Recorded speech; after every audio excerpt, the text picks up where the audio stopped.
নমস্কার, আমাদের কৃষ্ণা টক্স বাংলা চ্যানেলে আপনাদের স্বাগতম। আজকের আলোচনা, যাক তবে সেই কেবল খেলা, হোক না এখন প্রাণের মেলা।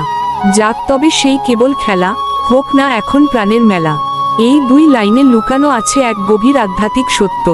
জীবনের অনেক আনন্দ কেবলই খেলা বা বিনোদন মনে হয়, কিন্তু আসল আনন্দ ঘটে তখন যখন আমাদের চিত্ত ভগবান শ্রীকৃষ্ণের স্মরণে, নামের মেলা এবং ভাবনায় মিলিত হয়। এটি কেবল বাহ্যিক উৎসব নয়, প্রাণের মেলা, যা আমাদের হৃদয়কে পরিপূর্ণ আনন্দে ভরিয়ে দেয়। ভগবান শ্রীকৃষ্ণ গীতায় বলেন, 10 অধ্যায় 8 নম্বর শ্লোক, যে ব্যক্তি মনোযোগ দিয়ে আমার নাম স্মরণ করে সে সত্যিকারের আনন্দ পান করে। এখানেই বোঝা যায়, আসল আনন্দ হচ্ছে আমাদের চিত্তের গভীর মিলন, যা শুধুই ভগবান শ্রীকৃষ্ণের প্রেমে অনুভূত হয়। চ্যানেলটি ভালো লাগলে একটা লাইক, কমেন্টস এবং সাবস্ক্রাইব করে দিবেন।